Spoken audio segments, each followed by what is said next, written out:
장 3절에서 4절, 14절.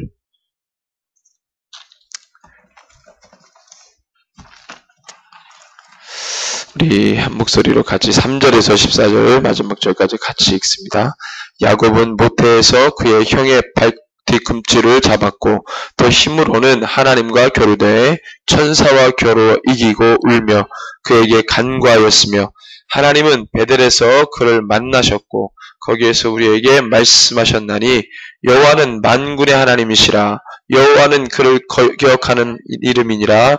그런즉 너희 하나님께로 돌아와서 인애와 정의를 지키며 항상 너희 하나님을 바랄지니라. 그는 상인이라. 손에 거짓 저울을 가지고 속이기를 좋아하는도다. 에브라임이 말하기를 나는 실로 부자라. 내가 재물을 얻었는데 내가 수고한 모든 것 중에서 죄라 할 만한 불의를 내게서 찾아낼 자 없으리라 했거니와 내가 애굽 땅에 있을 때부터 나는 내 하나님 여호와니라. 내가 너로 다시 장막에 거주하게 하기를 명절날에 하던 것 같게 하리라. 내가 여러 선지자에게 말하였고 이상을 많이 보였으며 선지자들을 통하여 비유를 베풀었노라. 길르앗은 불의한 것이냐? 과연 그러하다. 그들은 거짓되도다. 길갈에서는 무리가 수송아지로 제사를 드리며 그 제단은 바디랑에 쌓인 돌무더기 같도다. 야곱이 아람의 들로 도망하였으며 이스라엘이 아내를 얻기 위하여 사람을 섬기며 아내를 얻기 위하여 양을 쳤고 여호와께서는 한 선지자로 이스라엘을 애굽에서 인도하여 내셨고 이스라엘이 한 선지자로 보호받았거늘 에브라임이 경노하게 함이 극심하였으니 그의 주께서 그의 피로 그의 위에 머물러 있게 하시며 그의 수치를 그에게 돌리시리라. 아멘. 우리 소예언서 연구 21번째 시간입니다. 기회의 시간, 기회의 시간이라는 제목을 가지고 말씀 함께 나눕니다.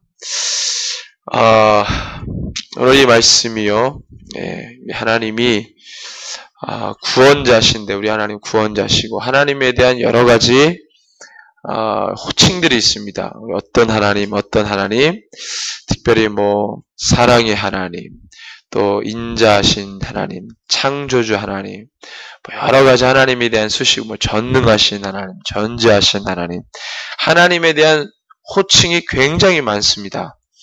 자, 그런데 우리가 그 하나님의 수많은 호칭 중에서 가장 부담스러운 호칭이 바로 이 공의 또는 심판의 하나님이라는 것. 이 호칭이 굉장히 부담스러울 거예요. 그런데 성경을 보면 이 심판과 공의, 물론 사랑의 하나님, 그 모든 수식어가 하나님의 이름에 붙기에 전혀 부족함이 없습니다. 그렇게 어울리지 않는 것도 아니고 정확하게 맞고 하나님이 하셨던 일, 하시고 계시는 일, 그분이 우리에게 보여주셨던 모든 것들을 종합해 볼 때 그 하나님 앞에 붙는 수식어는 다 맞습니다. 틀린 게 없어요. 더 많이 표현했다거나 덜 표현했다거나 이런 게 없습니다. 정확하게 맞는데 그렇다면 공의의 하나님이라든가 심판이라고 하는 이 수식어가 왜 사람들에게 부담을 주나? 우리 성경을 보면은요, 여러분들 이스라엘의 역사를 창세기부터 시작을 하면 하나님께서 계시록까지 보자면 하나님께서 사랑과 인자와 인애와 용서와 모든 것들이 다 있지만 우리가 곳곳에 눈에 띄는 것이 뭡니까? 하나님이 죄를 심판하시는 겁니다. 그 죄를 분명히 물으시는 이것이거든요. 성경에 버젓이 나와 있고 분명하게 나와 있고 정확하게 이야기해주는 그 수식어를, 그 말을 왜 오늘날 수많은 그리스도인들이 왜 부담스럽게만 여기느냐. 제가 실제로 어떤 목사님을 통해 들었는데 교인들이 정말 부담스러워한다는 거예요. 이 계시록 공부를 하는데 자꾸 심판 나오니까 심판은 한 10개 중이라면 9개가 심판이고 하나는 용서, 9개는 심판이고 하나는 회복 이렇게 나오니까 이게 굉장히 부담스러운 거죠. 마치 이게 뭐와 같냐면 예수님께서 십자가 지시기 전에 내가 종교 지도자들에게 고난받고 죽고 다시 살 것이다. 몇 번 얘기했습니까? 3번 얘기했거든요. 그러면 죽고 다시 산다 얘기했으니까 와, 우리 주님이 다시 사는구나 이런 말에 귀 기울이기보다는 우리 주님이 고난받고 죽는다 이 말에 굉장히 부담스러워하는 태도와 반응과 별반 다를 게 없다는 거예요. 자, 우리 그리스도인들은, 교회는 하나님의 그 모든 역사의 섭리를 다 관찰하고 그것을 다 믿는 사람들입니다. 그게 그리스도인이죠. 교회죠. 그런데 그 하나님의 그 놀라운 역사 섭리 속에서 우리가 부분적으로 취할 것이 아니라 우리가 믿는다 그랬을 때에는 하나님이 우리에게 펼쳐주신 그 모든 역사의 섭리를, 그분이 하셨던 일들을, 그의 행함을 다 우리가 수용하고 믿는 겁니다. 그것이 진짜 믿는 거죠. 우리가 어떤 사람을 신뢰할 때 우리는 그 사람의 장점만 신뢰하고 모든 걸 다 의지하고 이러지 않습니다. 우리 계산하잖아요. 장점은 이거고 단점은 이거고 다 우리가 계산해서 관계하고 사업을 해도 그렇게 하고 리스크가 있다 하더라도 우리 그런 것들을 다 계산하면서 모든 걸 다 하는데, 믿지 않는 사람들도 삶의 모습을 보면 그렇게 합니다. 근데 믿는 우리 그리스도인들이 하나님을 믿노라 하면서 부분적으로 하나님의 이런 모습만 취하려고 하니까 하나님을 반쪽짜리 하나님을 섬기는 것이고, 성경도 그리 보니까 반쪽짜리 성경을 보는 것이고, 하나님이 이 모든 만물을 창조하신 이래 그것들을 쭉 주님 섭리해 가시고 이 계시록을 보면은 하나님 어떻게 끝맺으시겠다 나와 있다면 이 모든 것들을 요목조목 따져가면서 하나님이 이렇게 일들을 진행하시는구나, 그 모든 것을 받아 누릴 수 있는 그런 모습이 바로 진짜 신앙의 모습이 아닌가. 이거 진짜 우리 주님 믿고 따라가는 것이 아닌가. 근데 오늘 이 말씀에 보면은 하나님, 물론 호세아 전체가 다 이런 어떤 구조로 되어 있습니다. 1장부터 우리가 이 지금 12장, 또 우리가 이제 앞으로 쭉 말씀을 보겠지만 흐름이 이렇게 정리가 돼요. 첫째, 하나님께서 현재 죄를 묻습니다. 반드시 현재의 죄를 물어요. 우리 주님이 이 호세아의 말씀에도 보면 북이스라엘이 갖고 있는 여러 가지 용어로 얘기하죠. 야곱이라고 하기도 하고 이스라엘이라기도 하는데 그건 북이스라엘을 말하는 겁니다. 에브라임이라고도 얘기를 하지만 다 북이스라엘, 호세아가 살고 있는 그 북이스라엘을 말하죠. 또는 통칭해서 전체 이민족을 얘기할 때 남유다까지도 포함합니다. 북이스라엘의 죄가 다만 북이스라엘만이 아니잖아요. 남유다도 그 죄를 동일하게 갖고 있는데 어쨌든 간에 현재 그들이 짓고 있는 죄를 물으십니다. 그 다음에 두 번째는 뭐냐? 사랑의 과거 경험과 사랑의 그 은혜의 시간들을 언급하세요. 그 사건들, 순간순간 내가 너희들을 얼마나 사랑하고 내가 너희들을 얼마나 은혜를 주고 내가 너희를 얼만큼 보호하고 그 어미 새끼가 자녀를 이렇게 품는 것처럼 내가 너희들을 그렇게 했는데 라고 분명히 이야기하십니다. 이스라엘이 언제부터 이스라엘이 됐냐? 내가 너희를 언제부터 어디서 어떻게 이끌어냈냐? 내가 너희를 광야에서 어떻게 이끌었냐? 내가 너희를 어떻게 이 땅으로 인도했냐? 너희들이 이 땅 살 때 내가 어떻게 도움을 줬느냐? 주님이 계속해서 사랑받았던 증거, 흔적, 그 경험, 그것들을 다 이야기하십니다. 그 시간들을 언급하세요. 자, 이것은 무엇을 이야기하는 거냐면 지금이라도 회개하면 용서하실 수 있다는 소망입니다. 그 메시지가 그래요. 야, 우리 주님이 약 올리는 게 아니에요. 옛날에 사랑받았는데 지금은 아니구나. 이게 주님이 약 올리듯이 막 그렇게 얘기해 주시는 게 아니라 그 얘기는 뭐냐면 지금도 내 이름으로 나에게 돌아와 회개하면 가슴을 찢고 마음을 찢고 주님 앞에 나오면 용서하실 수 있다는 소망을 얘기하는 것입니다. 그러니까 주님이 계속해서 누구를 보냈다 그래요? 오늘 10절에 보니까 내가 여러 선지자에게 말하였고 그들에게 이상을 많이 보여줬고 선지자들을 통해서 비유를 베풀었노라 라고 이야기합니다. 그러면 과거에도 그랬지만 지금 안 그렇습니까? 지금도 그렇죠. 호세아를 지난 선지자들 보면은 계속해서 주님이 보내십니다. 말라기를 보내고요. 계속 보내세요.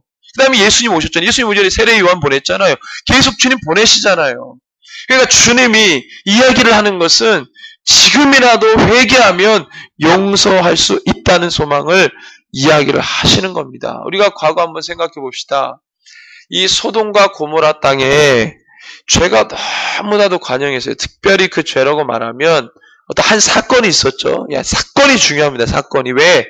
그 사건은 하나님이 계속해서 죄를 참다가 그 사건 하나를 죄를 치는 어떤 사인으로 주님이 보여주십니다. 사인. 그러니까 롯의 집에, 자기 조카 롯의 집에 이 하나님께서 보내주신 그 손님들을 이렇게 모셔놓고 하니까 이 남자들이, 그 성에 있던 남자들이 와서 뭐라 그래요? 내가 그와 상관하리라, 우리 동성애를 말하거든요.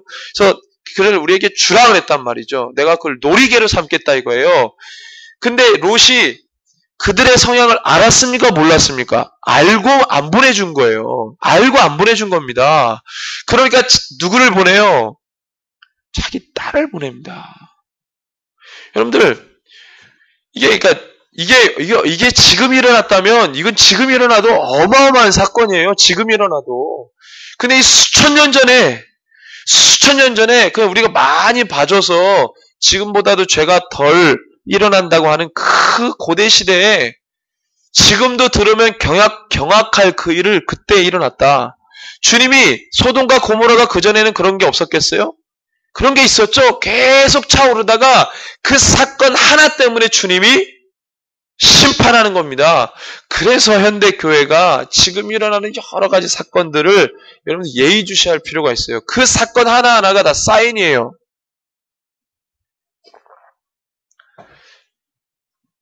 그래서 이런 것들이 계속 반복적으로 어느 시대에 이런 사건들이 계속 일어난다면 이게 바로 하나님께서 우리를 치시는 이 기준이고 우리를 치시는 어떤 결정적인 이 어떤 일이 되는 것입니다. 자, 그래서 아브라함이 그 롯을 그 소돔과 고모라를 위해서 기도하잖아요.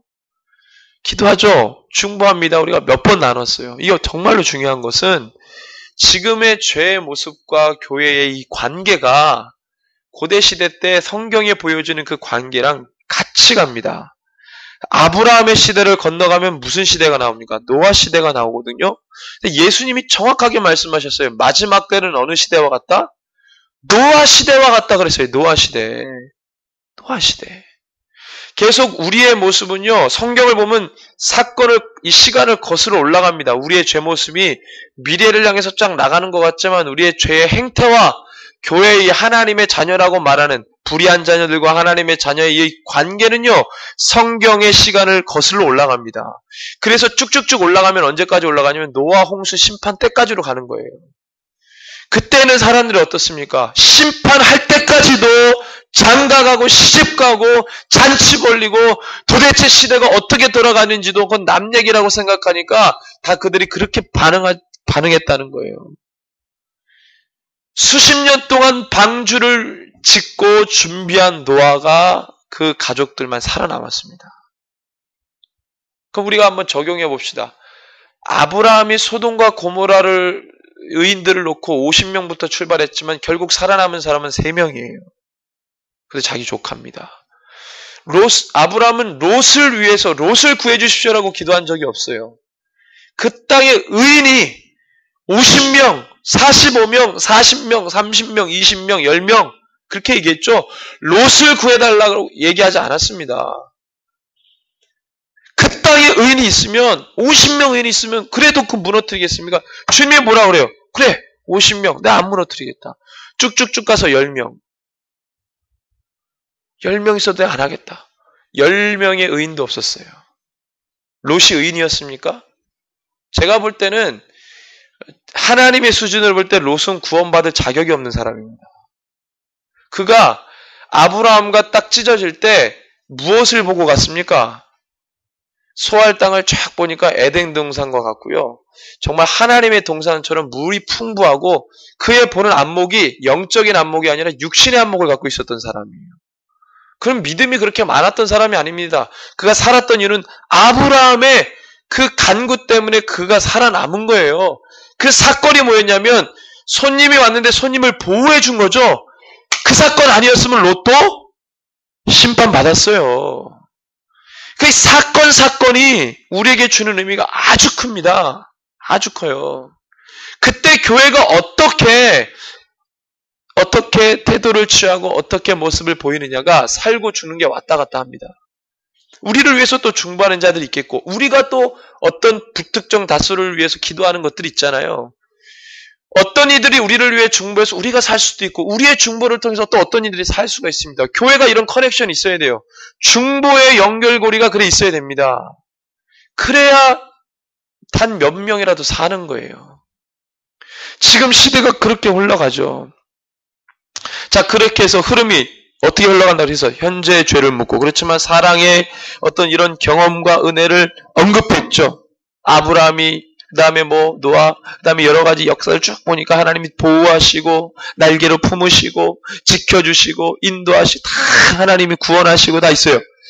세 번째, 그렇지만 회개하지 않고 돌이키지 않으면 오히려 그게 어떻게 되냐면 죄가 과중됩니다. 그래서 주님이 선지자들을 계속 보낸다는 이유가 뭐냐면, 선지자를, 이 두 가지 측면이 있어요. 여러분들 잘 이해하셔야 돼요. 하나님 이 시대에 교회가 오기 전에는 선지자들을 보냈어요. 선지자들이 와서 뭐 했습니까? 하나님의 일을 선포했어요. 그걸 듣고 돌아오면 하나님 백성이 되죠. 듣지 않으면 그 죄에, 그 사람을 보냈는데도 불구하고 듣지 않았으면 죄의 과중입니다. 이 곱하기요, 곱하기. 더하기가 아니고. 죄가 곱하기로 올라간단 말이에요. 2가 4가 되고 4가 8이 되고 8이 16이 됩니다.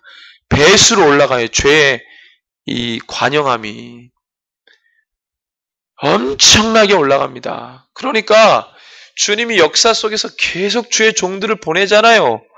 오늘도 10절이 원래는 키포인트인데, 이렇게 죄를 묻고 심판하고, 내가 너희들의 죄를 이런 것도 알고 저런 것도 알고 내가 그런데 10절에 내가 예전에 너희들을 이렇게 해서 주의 종들을 보내고 이상도 보여줘. 이상이라는 말이 뭡니까? 환상일 수도 있고 여러 가지 도구, 툴로. 근데 비유도 또 내가 너희들을 깨우기 위해서 그렇게 많은 일들을 했는데, 여러분들 부모가 자식을 여러분들 훈계를 하는데요. 한 번 했는데 얘가 고쳐지지가 않았어요. 예? 2번 합니다. 고쳐지지가 않아요. 3번 합니다. 그 부모는 계속 참잖아요. 예, 계속. 나중에 이게 어느 한 사건을 통해서 엄청난 일이 벌어지죠. 예를 들면, 지금 사회에서 무리를 일으키는 이런 어떤 중범죄자들 있잖아요. 요즘에 성범죄 또는 칠곡 계모 사건. 저는 정말 그거 보면은요, 막 진짜 이 시대에 그런 일들이 일어난다는 게 마지막 때가 성큼성큼 다가온다는 것을 느낍니다. 그런 게 느껴요. 그런데 그런 일들이 막 벌어지잖아요. 아무튼 하여튼 그런 일들이 벌어지는 것은 가정 환경 때 뭐가 있던 거, 이런 것들이 계속 덮어가니까 그 사람이 성장기에서 그런 것들이 계속 쌓여집니다. 쌓여지다가 어느샌가 모르게 그런 일들이 빵 터지는 거예요. 그 사람이 무슨 어디서 훈련받고 애들을 그렇게 하는 훈련받고 오는 사람도 아니고 성장기 때 뭐가 문제가 있었어요. 문제가. 덮어두면 사회에 무리를 일으키는 그런 엄청난 일들을 한단 말이죠. 근데 부모가 가만히 있었겠어요? 계속 얘기하잖아요. 계속. 근데 이거를 고치지 않고 계속 갑니다. 그러면 그것은 엄청난 폭발력을 갖고 있는 거예요. 마찬가지로 이 사회가 여러 가지 많은 이슈를 가지고 이 사람들을 깨웁니다. 무슨 이 심리학자도 나와서 이렇게 분석하고 저렇게 분석하고, 요즘에 사회 시대가 무한경쟁 시대로 들어가니까 부모들이 다 이렇게 그 가정을 돌보지 않고, 예전에 보니까 그런 얘기를 하더라고요. 여자가 일을 하기 시작하면서 아이들이 집안에 홀로 있는 시간이 많아졌다. 그러니까 뭐라 그러죠? 부부가 같이 일하는 걸 갑자기 생각이 안 나네. 맞벌이 부부가 생기기 시작하면서 여성 인권이 신장이 되고 여성의 돈을 벌잖아요. 그러니까 아이들은 뭐예요? 다 부모들의 손에서 이렇게 키워지기보다는 기관들을 전전한다는 거예요. 학교 기관, 학원 기관, 이런 전전합니다. 우리도 그런 얘기를 많이 했는데요. 그게 다 우리 얘기잖아요. 우리 얘기. 우리가 지금 겪고 있고 하고 있고 우리 시대와 우리 사회가 하고 있는 일입니다. 그 자녀들을 기도하잖아요. 그런 것들을 막 여러 가지 분석하지만 여러분들 가장 중요한 것은 뭐냐면, 이게 분석해서 끝날 일이 아니에요. 심리학자, 무슨 사회학자, 아동학자, 모든 학자가 나와가지고 이렇게 저렇게 분석하는데 이게 분석해서 될 일이 아니라는 거예요. 사회가 이게 계속 그렇게 가는 거예요. 쭉 가는 겁니다. 계속 가요. 사회가 그것을 조장하기도 하고 어떤 메커니즘이 그런 것들을 향해 가도록 계속 부추게 된 것도 있고 그렇게 갈 수밖에 없는 이 사회가 돼가잖아요. 그 안에서 길림받는 자녀들이 무엇을 바라보면서 무엇에 양육받으면서 무엇에 훈련받으면서 살겠습니까? 인성 다 파괴되고 네? 인성 다 파괴되고 하나님이 주신 형상 다 파괴되고 교회를 다닌다 할지라도 상관없어요. 교회를 다니는 사람 더 그렇죠. 믿는 부모들이 막 교회만 매여 있어요. 그러니까 자녀들하고 이야기하는 시간도 없고 그냥 그렇게 다람쥐 쳇바퀴 돌듯이 사는 거예요. 가정의 회복이 너무 중요한데 그것을 뒷견으로 하고 교회 일. 아이들은 교회에 대한 이미지가 너무 달라졌어요. 그렇게 지금 사회와 모든 기관과 모든 구조가 다 그렇게 가고 있습니다. 그러니까 사회가 서로 엉망진창, 교회가 어떤 것들을 풀어내고 해답을 찾고 돌파하기에는 너무나도 힘든 시점에 와 있다는 것입니다. 그러니까 우리가 어떠한 일이든지 어떠한 모습이든지 지금 회개하지 않고 돌이키지 않으면 그 죄들을 계속 키우는 거예요. 계속 덮어두면 계속 올라갑니다. 어떤 여러 가지 분석이 나와도 나아지지 않으면 계속 올라갑니다. 그래서 현재의 죄가 어떻게 돼요? 과중되는 거예요. 과중돼요. 자, 그러면 오늘 말씀에 보면은요. 말씀을 기준해서 보면 자, 주님의 공의와 사랑. 도대체 주님의 공의와 사랑을 어떻게 볼 것이냐? 자, 이렇게 나타났었고 앞으로도 그렇게 나타날 건데 자, 공의는 계속해서 공의 하나님이시기 때문에 죄를 물으시고 심판하십니다. 그럼 우리 주님이 사랑의 하나님이시잖아요? 그 사랑 어떻게 작용합니까? 주의 종들을 보내시고 선지자들을 보내서 회개와 회복의 기회를 주신다는 겁니다. 그게 지금 심판의 이야기들을 하는 가운데 떨어진 10절이죠. 10절. 그 앞뒤로는요 다 뭐예요? 그 죄들을 물으시는 것들이에요.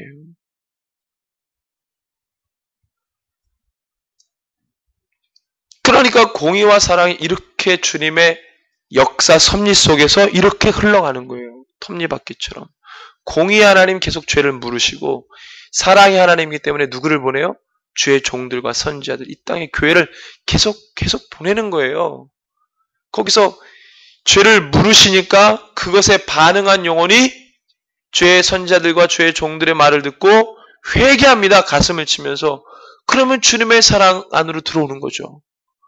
계속해서 또 주님의 공의가 사회에 민족의 족속의 여러 가지 죄를 물으십니다. 그럼 그것에 또 하나님 보내주신 죄의 종들과 교회와 그 다음에 이 선지자들을 통해서도 그들이 가슴을 치면서 돌아오는 영혼들이 있죠. 그럼 그들이 또 죄의 자녀가 됩니다. 그래서 그들이 뭐라고 말합니까? 와, 우리 하나님 사랑이야. 공의 하나님이라고 말하지 않아요. 그 사랑을 경험한 사람들은 사랑의 하나님입니다. 공의의 심판, 죄에 대한 말씀은 들었지만 마지막에 그들의 입술에서 고백하는 것은 공의 하나님이라기보다는 뭐예요? 사랑의 하나님. 그래서 인격적으로 주님을 만난 사람 입술에서 많이 나오는 얘기가 사랑의 하나님, 사랑의 하나님. 인격적으로 주님 만나지 못한 사람들이 제일 부담스러워하는 게 공의 하나님입니다. 이게 이렇게 다 양상이 딱 나뉘어지는 거예요. 이렇게.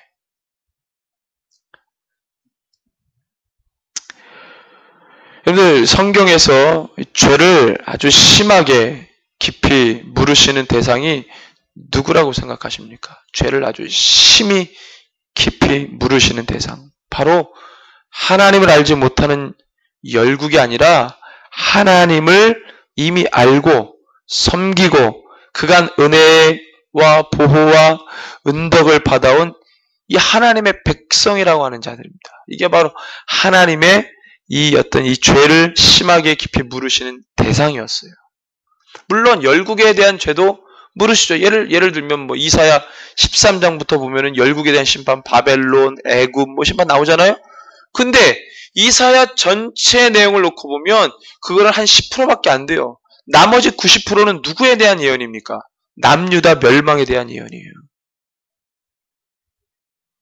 하나님의 백성, 물론 회복도 얘기했죠. 그렇지만 아주 강력하게 그 열국에 대한 심판은 뭐 반절, 뭐 몇 절 안 나와요. 그런데 남유다 죄에 대한 심판은요, 엄청나게 길게 물으시고 또 물으시고 이야기하고 또 이야기하고 비유로 이야기했다가 환상으로 보여줬다가 뭐 다각 삼체 3D로 보여줘. 3D로 그 죄를.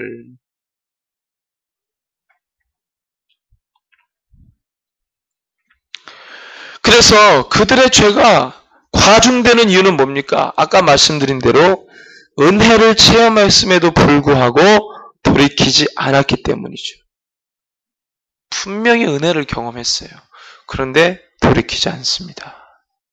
마찬가지로 오늘날 동일하게 하나님은 하나님을 믿지 않는 자들에 대한 진노보다 교회에 대한 진노가 더 크십니다.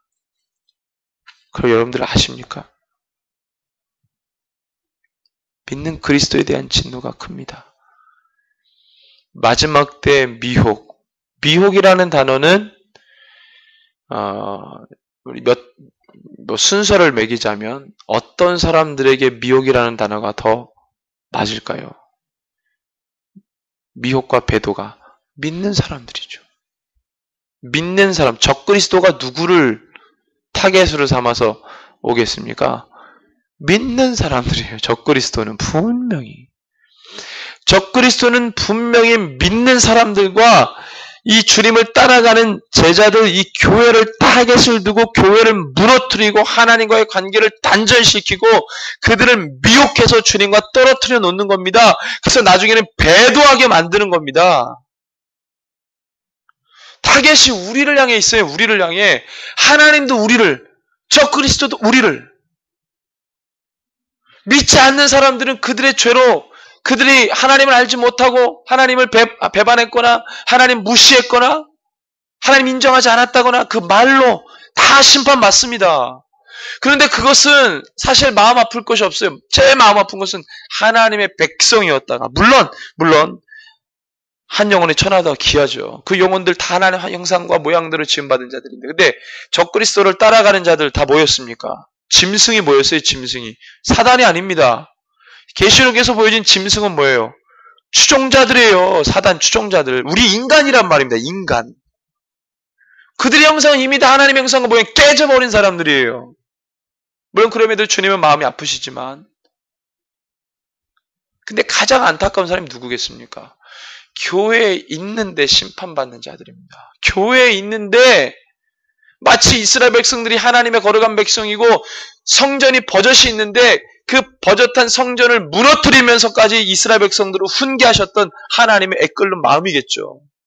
마찬가지입니다. 우리는 다 구원받을 줄 알았죠. 그렇지만 성경에 뭐라고 나와 있습니까? 우리는 너무 불감증이 있어요. 물론 지금 북한과의 관계 여러 가지 많은 뉴스들을 통해서 이야기합니다. 이런데도 어떻게 우리나라 이 군대를 이렇게 하고 있는 군의 태도를 보면 전문가들이 뭐라고 합니까? 다 유치하다. 북한이 무인기를 보내니까 우리도 이런 거 있다 그러면서 군 기밀까지 다 알려주잖아요. 우리도 어디까지 해서 이렇게 쭉 스캔했다. 이건 기밀 아닙니까? 근데 그것까지도 대통령한테 혼쭐을 나니까 본인들이 이렇게 뭔가 맞으면은 조건반사적으로 그런 게 나와버린 거예요. 아무리 그래도 그렇지. 그러면 북한은 앉아서 안방에 앉아가지고 우리의 기밀을 다 방송으로 보는 겁니다. 이게 얼마나 어리석은 짓입니까? 이게 얼마나 어리석은 거예요, 이게. 근데 교회가 하나님의 나라를 위해 열심히 뛰고 주의 나라를 위해 헌신하고 생명을 다하고 그렇게 주님 앞에 나가서 주님 오실 길을 예비하고 그렇게 해서 지혜로운 다섯 처녀와 같이 주님께 칭찬받는 이런 어떤 모습이 아니고 세상과 똑같은 모습으로 별반 다를 것 없는 모습으로 세상이 말하는 거 따라하고 세상이 추구하는 거 따라하고 조건반사적으로 교회가 좀 이렇게 늦게 시대를 읽고 시대를 보는 것이 너무너무 바보스럽기도 하고 안타깝기도 하죠. 교회가 분명히 주님이 주신 이 성경에 기록된 교회의 사명이 있습니다. 분명히 기록된 사명. 분명히 주님 우리에게 말씀해 주신. 그런데 예배당 안에 있으면 다 구원받는 줄 아는 그런 교인들. 성경에 그런 구절이 없어요. 오히려 주여 주여 하는 자마다 다 천국에 들어갈 것이 아니오 그랬습니다. 예정론, 칭의론에 빠져서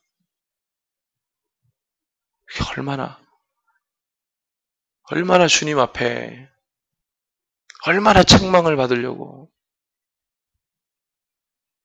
그래서 교인들이 하나님 앞에 생명을 다해 살기보다는 그냥 내가 이제 취미 활동도 하는 식으로 주님을 믿고 교회 생활하고. 그럼 우리는 어떻게 됩니까? 요즘에는 교회도 서비스 직종이라 그냥 가서 서비스 해야 돼, 서비스. 그들을 교회로 모셔와야 되잖아요. 서비스.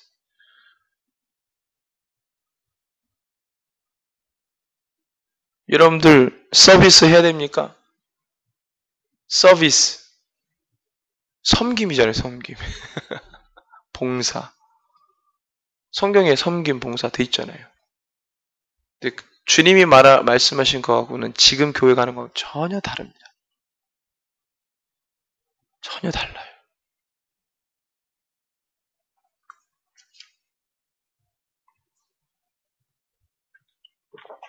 교회가 교회의 기능을 다 잃어버렸어요. 믿지 않는 자들에 대한 진노보다는 교회에 대한 진노가 더 크십니다. 교회는 은혜도 알고 성령도 알고 사명도 알고 그렇죠? 계시록 2장과 3장에 보면 너가 회개하지 않으면 내가 어떻게 한다? 너를 심판하잖아요, 주님이. 교회도. 그래서 이것을 빨리 읽혀라 그랬어요. 빨리. 아마도 사도 요한이 이것을 받았을 때는 곧 마지막이 오겠다라고 생각을 했을 것 같아요. 그랬겠죠. 근데 그 시간에 2000년을 벌어주셨어요, 주님이. 2000년을.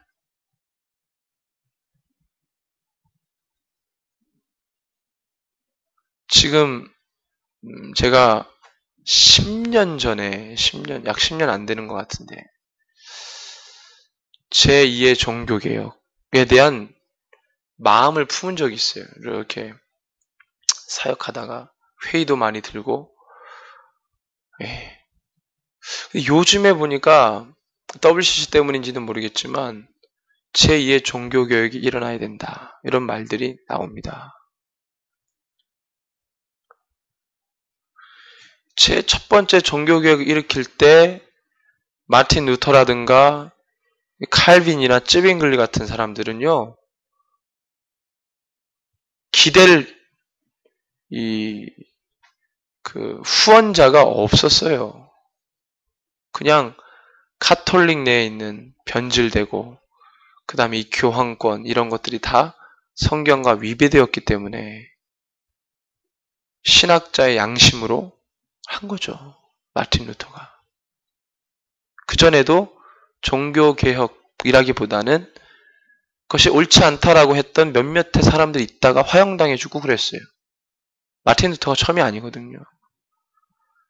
근데 이건 도무지 있을 수 없는 일들. 베드로 성당 짓기 위해서 면죄부를 판다든가. 이건 정말 어디 성경에서 약 1%의 증거도 찾아볼 수 없는 이런 얼토당토한 것들을 만들어내고 그러니까 신학자의 양심상 가만히 있을 수 없잖아요. 그렇다고 전 유럽을 다스리는 카톨릭을 일개 지방 신학교 교수가 어떻게 바꿉니까? 말이 안 되죠. 근데 주님이 정말로 재밌게 하나님의 역사가 그 교황의 치리에 불만을 품은 왕들 있잖아요. 이 왕들은 교황이 너무 싫어요. 왜? 사사건건 간섭하니까. 스페인 같은 나라는 교황 추종자죠. 거기는 뭐 완전 가톨릭 국가라서. 게다가 스페인 같은 나라는 그때 굉장히 강했단 말이에요. 군대가. 그러니까 교황을 비호하는 강한 군대 스페인 왕국도 있고, 어떻게 일개 지방신학교 신학자가 어떻게 가톨릭하고 싸웁니까? 말도 안 되죠. 그런데 그 신앙의 양심이 그걸 깨버리는 거예요. 조건은, 외부적인 조건은 너무 상대할 바가 아니지만 거대한 골리앗인데, 지방 신학교 교수 비텐베르크라고 하는 지역에 그 대학교 일방 지방 신학교 교수인데, 그 교수가 무슨 힘으로 그랬겠습니까? 그냥 써서 한 게 화근이 돼가지고 주님이 어떻게 역사하냐? 그 교황권에 반발한 이 제후들, 왕들이 정치적으로 일어납니다. 하나님 역사 이렇게 해요. 아니, 편이 없었다니까, 처음에는. 누가 뭐 루터를 봐줘요. 근데 다 그렇게 하나님 역사하는 거예요. 칼빈도 마찬가지고, 쯔빙글리도 마찬가지고. 지금 이제 그런 얘기가 막 일어납니다. 그럼 또 하나님 어떻게 역사하겠어요? 지금 뭐, 이 거대한 교단과 큰 장자교단이라고 말하는 큰 이 교단과, 그 다음에 세계교회. 누가 맞서 싸우겠어요? 지방, 어디요, 목사나 이런 사람들 어떻게 그 거대한 기구와 싸우겠냐고요. 근데 하나님 어떻게 역사하세요?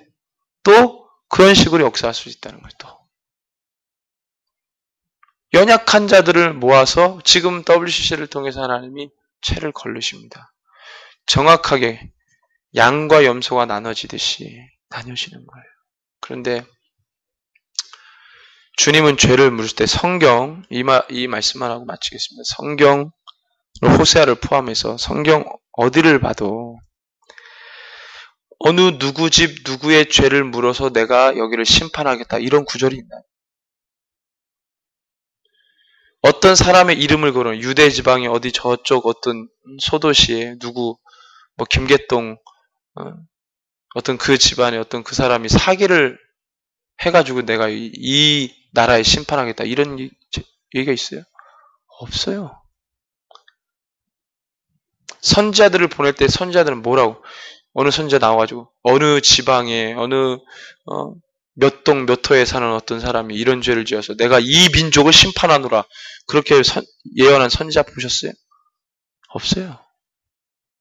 제가 이 말씀 왜 드리냐면, 성경은요, 하나님이 죄를 물으실 때 단위가 있어요. 단위가. 지역, 민족, 종족, 한 국가. 이게 하나님이 죄를 물으시는 단위입니다. 가령 예를 들어봅시다. 다윗이 역대상 21장에 보면 다윗이 인구개수 하죠? 인구개수에서 하나님이 진노했어요. 너를 심판하겠다. 갓선지자. 누굴 보내요? 갓선지자를 보냅니다. 이때는. 그래서 뭐라고 말씀하게 하십니까? 하나님이 당신이 인구개수하는 것을 좋지 못하게 보시고 심판하시려고 하는데 세 가지 심판하신다 그랬어요.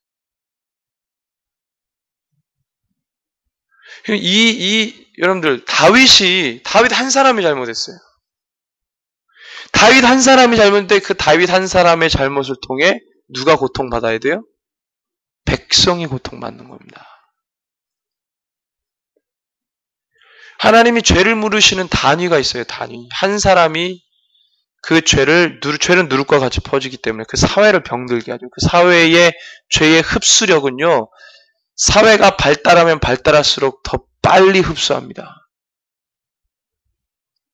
호세아도 보십시오. 호세아가 누구 집 누구의 이름을 실명을 거론하면서 내가 너 죄까지 기억하면서 이렇게 얘기하지 않아요.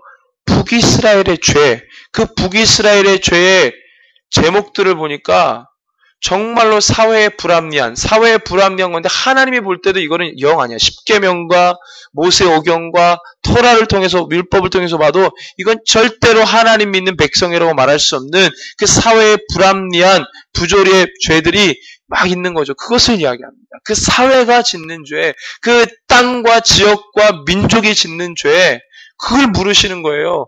그 속에서 소돔과 고모라를 멸하실 때 소돔과 고모라 땅에 죄를 짓는 사람들, 그 죄를 가지고 그 땅 전체가 심판받는 겁니다. 어떤 분이 그래요. 한국의 WCC, 그건 나랑 상관이 없다고 말해요.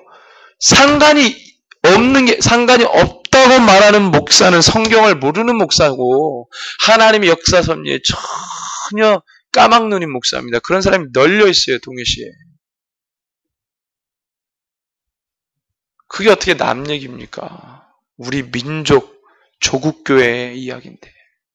내가 이 땅에 발을 딛고 살아가는 이 땅의 이야기인데 왜 그게 나랑 상관이 없습니까? 그 얘기 뭐예요? 내 교회하고 상관이 없다는 거예요. 내 목회, 내 교회하고.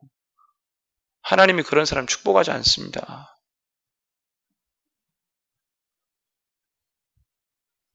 자꾸 자기 교회 강조하는 사람이잖아요. 내 교회, 나 상관없다. 성경을 보십시오. 그렇게 하나님이 일하셨어요.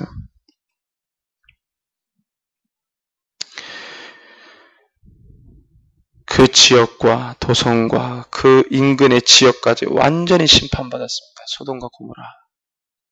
그리고 롯이 자기 딸 둘과 살아남았죠. 비참하게 살아남아 그 결말도 별로 안 좋았어요. 딸들과 동침해서 자녀들을 낳았기 때문에. 그들의 문화라고 봐줘도 그것을 잘했다고는 볼 수 없죠. 근친상간인데. 그 문화에서는 씨가 마르면 그럴 수도 있겠다고 치지만 그들 문화를 우리가 100번 이해해서 그랬다고 잘했다 박수 칠 일은 아니에요. 문화는 사회 악과 이렇게 결합되어 있기 때문에 하나님이 볼 때 좋지 못한 문화가 있어요. 말씀에 위배되는 문화가 있어요. 거룩과 정반대되는 문화를 갖고 있는 민족이 있습니다. 그 문화를 존중할 수는 없어요.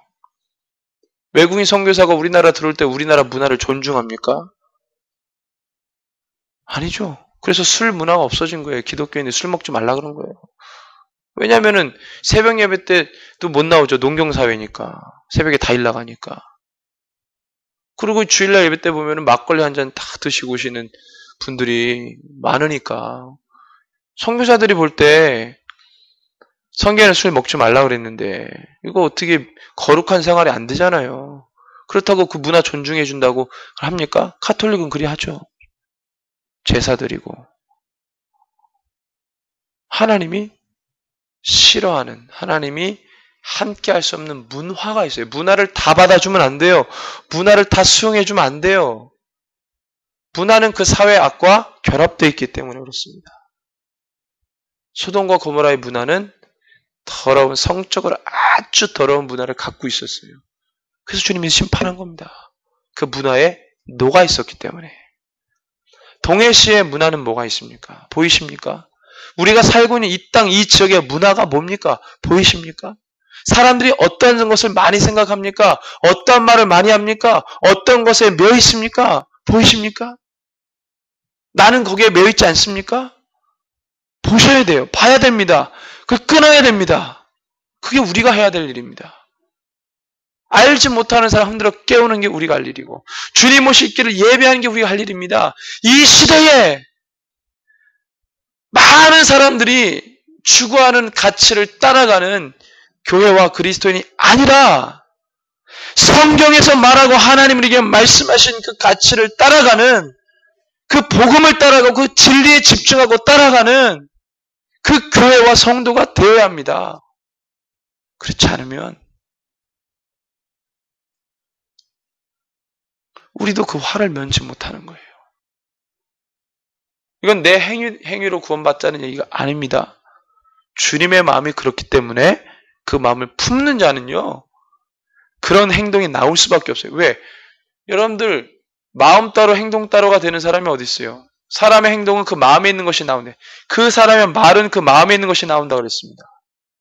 행위로 구원? 그거는 신학자들이 나눈 말이에요. 신학자들이 나눈 말. 행위로 구원받고자 하는 사람들, 물론 외식하는 사람도 있죠. 그런 사람 완전히 뭐예요? 회칠한 무덤이고 하나님이 가증스럽게 여기고 심판한다 그랬어요. 그건 아주 하나님이. 그런데 여러분들 내 마음 가운데 성령 받은 사람이 주님이 원하는 뜻과 그 기뻐하시는 것을 안 하겠어요? 하죠. 그 살죠 그렇게. 말씀대로.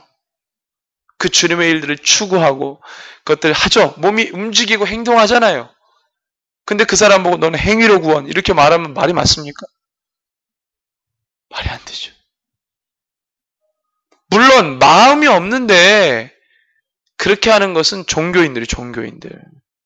때 되면 와서 예배드리고 뭐 이렇게 기계적으로 헌금하고 기계적으로 교회 이게 말 기계죠 기계. 그리스도인을 종교 기계화 만들고 외식이죠. 여러분들 마음 가운데 주님을 사랑하는 마음이 식지 않도록 불을 꺼뜨리지 않도록 하십시오. 그래야 살 수 있습니다.